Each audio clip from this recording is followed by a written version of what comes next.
Welcome to Raise the Roof. In this episode, I've leveraged the power of AI to generate an amazingly interesting dialogue about a talk I gave a few years back at a conference on critical race theory and Christianity. My talk was titled CRT, Segregation, and the Sacred Image of God. Enjoy the conversation, then click on the link in the show notes to access my talk on morethancake.org.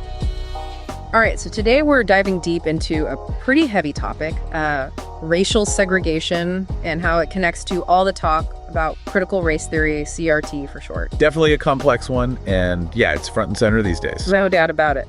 And for this deep dive, we're looking at a talk by Dr. Joseph R. Miller.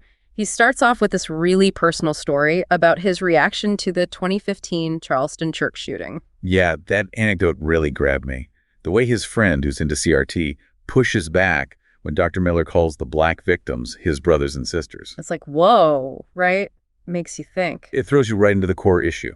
Doesn't acknowledging race automatically lead to segregation, even in a community like the Christian church, where unity is supposed to be so important? Big question, for sure. It's that tension we're all wrestling with these days. Where's the line between recognizing racial differences and letting those differences become barriers? That's the crux of it. And to understand this tension, Dr. Miller takes us way back into the history of racial segregation in America. Okay, let's go there. But first, how does he actually define racial segregation? He keeps it simple. It's the division of people based on, the social construct of race. But here's the key part. He points out that this division can be enforced by law, like we saw with Jim Crow, or it can be self-imposed. That's a crucial distinction because it lays the groundwork for his later points about how segregation can sneak back in, even without laws explicitly mandating it. He then brings up this example from way back in 1705, long before the Civil War, right? He does. A law in the Massachusetts Bay Colony actually banned interracial marriage. And get this, they fined clergy who dared to perform those ceremonies. I always thought of segregation as a post-Civil War thing. That early example really changes things. It shows just how deep this idea runs in our history.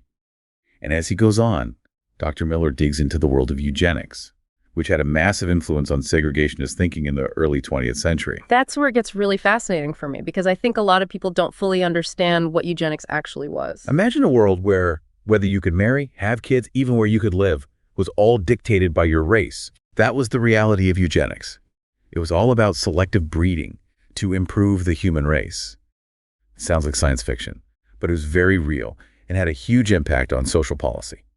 Dr. Miller talks about Francis Galton, who was Charles Darwin's cousin. Yes, he was obsessed with applying Darwin's ideas about natural selection to human society.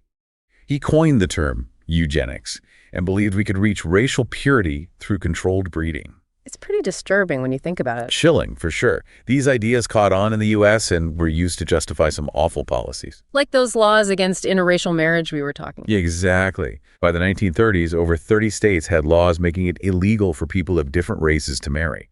And the Supreme Court's separate but equal doctrine in Plessy v. Ferguson was rooted in the belief that black people were inferior. Dr. Miller quotes George Bernard Shaw saying, "Nothing but the eugenic religion can save our civilization." That's a scary thought. It shows you how deeply ingrained these beliefs were. And Shaw wasn't some nobody. He was a respected intellectual. Totally. And there were others. Dr. Miller mentions Madison Grant, who wrote The Passing of the Great Race. Ah, yes. Grant was fixated on blonde races being superior to brunette races. And you won't believe this, even Theodore Roosevelt endorsed his book. Wow, that's wild. It shows you how mainstream these ideas had become.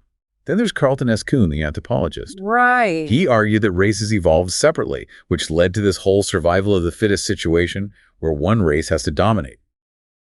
His books, The Origin of Races and the Living Races of Man, stirred up a lot of controversy. I found it interesting how he used a completely atheistic framework, based on evolution, to justify his ideas about racial mixing. He even pointed to studies that tried to link black people with primates, using that to support his perspective. A classic example of how they use scientific racism to prop up prejudice.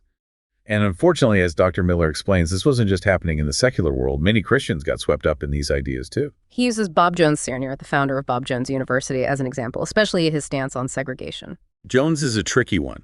He believed all races were equal before God, but opposed interracial marriage and supported segregation, claiming it was part of God's plan. That's really striking how cultural biases can seep into religious interpretations. Absolutely. And here's where Dr. Miller points out this irony. Bob Jones University, which was known for its segregationist policies, might actually agree with the trend of self-segregation we're seeing on college campuses today. It's like history repeating itself in a strange way. The very thought-provoking point. And this is where Dr. Miller starts to connect the dots between historical segregation and the emergence of critical race theory. Now, to be fair, he does acknowledge the good things about CRT. Right, he's not saying it's all bad. He recognizes that it's raised awareness about racial injustice, which is definitely important. Right. But he also sees potential downsides, especially in how he uses the same racial categories that fueled segregation to try and fight racism. It's like fighting fire with fire. Exactly. He's concerned about the unintended consequences. And he gives examples of what he considers self-segregation happening on college campuses today. What were some of those? Oh, there's some pretty stark ones. He mentions no whites allowed, listening sessions at Wake Forest, the demand for separate housing for black students at UCLA, and even segregated faculty and parent meetings at Brentwood School, which is a really elite private school. Wow, it's almost like we've come full circle. Policies that were condemned just a few decades ago are now being embraced as tools for social justice. It's definitely complicated.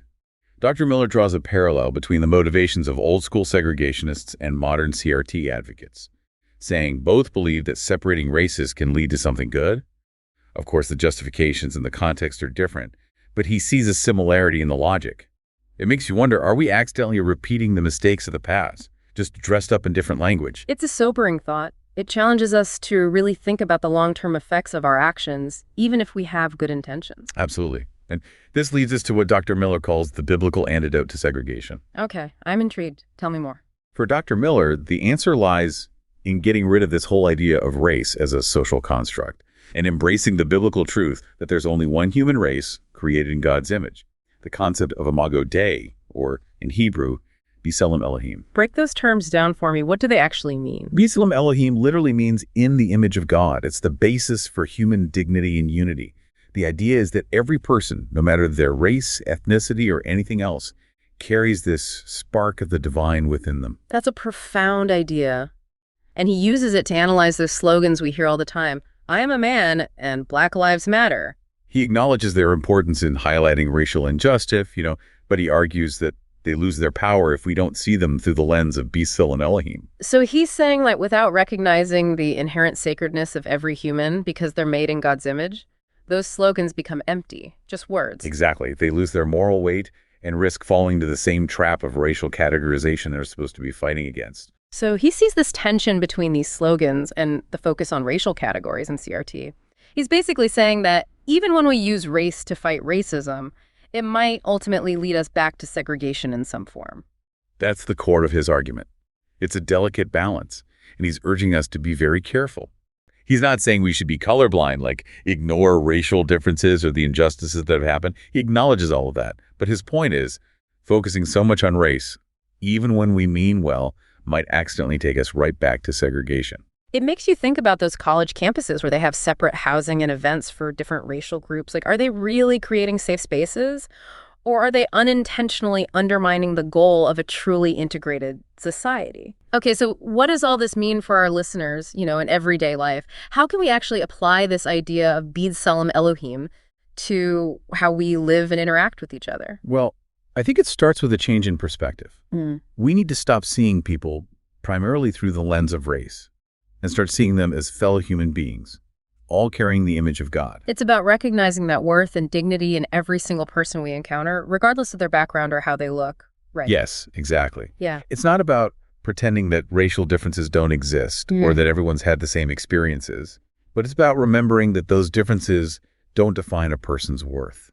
At our core, we're all human beings made in the image of God. And that shared humanity should be the basis for how we approach issues of race and justice. Definitely. It's a radical idea, but it could really transform not just individuals, but whole communities. So to our listeners, we want to leave you with this. Don't let this deep dive be the end. Let it be the start. Keep learning, keep listening, and keep having those tough conversations. But do it with grace and humility. And remember, no matter what, every single human being, regardless of race or background, is made in God's image and deserves our respect. Thanks for listening, and I hope this conversation inspires you to check out my original talk and then go out and raise the roof on critical race theory. I hope you'll come back and join me for the next episode. In the meantime, don't forget to follow and rate the show on your favorite podcasting service. And if you want to participate with me in a subscribers-only question and answer, you can sign up through my website, morethancake.org.